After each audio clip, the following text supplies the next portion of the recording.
பயிற்சி 5.5 question number 2. Question நல்லா படிங்க. ஒரு 4 வழி சாலைக்கான மலை வழியே செல்லும் சுரங்கப்பாதையின் முகப்பு ஒரு நீள்வட்ட வடிவமாக உள்ளது. ஸோ நீள்வட்டம்னு கொடுத்துட்டாங்க. உடனே ஒரு எக்ஸ் அச்சு ஒய் அச்சு போட்டு நீள்வட்டம் வரைஞ்சிடறோம். அப்புறம் என்னென்ன அளவு கொடுத்துருக்காங்கன்னு பார்க்கணும். நெடுஞ்சாலையின் மொத்த அகலம் முகப்பு அல்ல, முகப்புனா என்ட்ரன்ஸ்னால் எது? இங்கே ஏ டேஷ் இல்லாமல் 16 மீட்டர் சாலையின் விளிம்பில் சுரங்கப்பாதையின் உயரம். ஓகே, இப்போ முகப்பு இல்லைன்னா இப்போ நம்ம இங்கேருந்து எடுத்துக்கலாம். 4 மீட்டர் கொடுத்துருக்காங்க இல்லையா, இங்கே 4 மீட்டர்னு எழுதிட்டோம். இது ஃபுல்லாக தான் எவ்வளோவா? 16. அப்போ இந்த 16க்கு பதிலெல்லாம் பிரித்து எழுதுகிறோம். 8ன்னு பிரித்து எழுதுகிறோம். இந்த டிஸ்டன்ஸ் தான் நம்ம கண்டுபிடிக்கணும். இது ஃபுல்லாக சேர்ந்து தான் கண்டுபிடிக்கணும். அதாவது ஏ டேஷ் தான் கண்டுபிடிக்கணும். இதிலிருந்து இது வரையும் தான் 16ன்னு கொடுத்துருக்காங்க.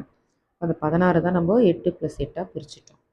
அடுத்து என்ன பண்ணணும்? 4 மீட்டர் உயரமுள்ள சரக்கு வாகனம் செல்வதற்கு தேவையான அளவிற்கு முகப்பின் அதிகபட்ச உயரம். ஸோ இதுதான் அதிகபட்ச உயரம் 5, இந்த உயரம் 4.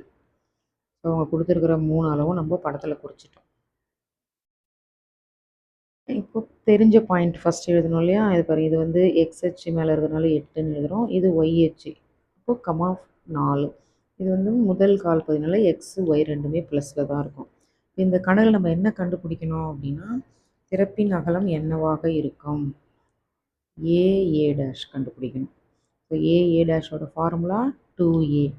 இந்த கணக்கு ரொம்ப ஈஸியான கணக்கு. ஏ கண்டுபிடிச்சா போதும். நீள்வட்டத்திற்கான சமன்பாடு இங்கே எழுதுங்க. x² + y² + b² = 1. இந்த அதிகபட்ச உயரம் இருக்கு இல்லையா, இது ஒயில், அதனால அது பின்னு வச்சுருவோம். ஏன்னா ஒய் வந்து பியை குறிக்கும், எக்ஸ்னா ஏவை குறிக்கும். தெரிஞ்ச பாயிண்ட் எடுத்து எழுதுங்க. அங்கே இருக்க பாருங்கள் தெரிஞ்ச பாயிண்ட்டு. இப்போ இது எக்ஸு ஒய்ன்னு பேர் கொடுக்குறோம். இது எடுத்து இதில் பிரதிட்டா இந்த ஸ்டெப்பு கிடைக்கும். இதில் நம்ம ஏ தான் ஃபார்முலா ஏ டேஷ் = 2a சொன்னோம் இல்லையா, ஏ தான் கண்டுபிடிக்கணும். இப்போது இங்கே 64 இந்த டேர்ம் அப்படியே இருக்கும், = இந்த 1, இது இந்த சைடு வந்தால் மைனஸில் வரும்.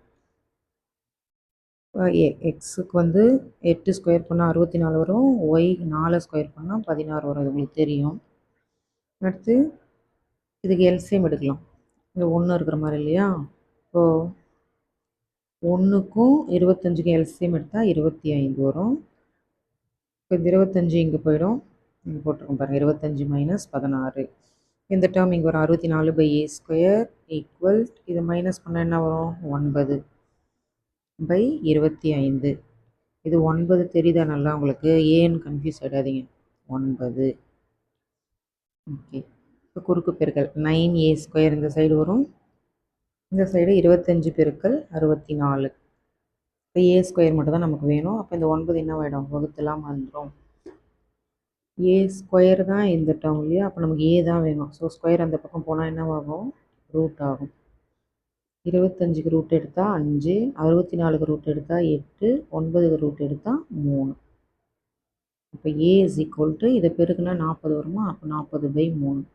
நமக்கு என்ன கண்டுபிடிக்கணும்? ஏ டேஷ் = 2a = 2 × ஏ என்ன கண்டுபிடிச்சிருக்கோம்? 40/3. ஸோ 40/3 போட்டாச்சு. இதை பெருக்கணும்னா 80/3ன்னு வரும்.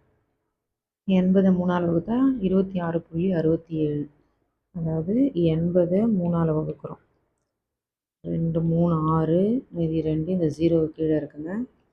6 3 18, இதை கழிச்சா 2 வரும், புள்ளி வச்சு 0, 6 3 18, அப்படியே 6 6ன்னு போயிட்டே இருக்கும். நமக்கு வந்து புள்ளிக்கு அப்புறமா 2 ஸ்தானம் இருந்தால் போதும். ஸோ இது 6ன்றது 5ஐ விட அதிகம் இல்லையா, அப்போ இதை கட் பண்ணிவிட்டு இங்கே 1 கூட்டணும். இப்போ 26.67 அதான் எழுதியிருக்கேன், 26.67. ஓகே, கொஷின் போய் பார்க்கணும். தேர்ஃபோர் திறப்பின் அகலம் தான் கேட்குறாங்க. திறப்பின் அகலம் என்னவாக இருக்கும்? தேர்ஃபோர் திறப்பின் அகலம் = 26.67 மீட்டர். மறக்காமல் மீட்டர் எழுதணும். இதுதான் செகண்ட் சம்மோட ஆன்சர்.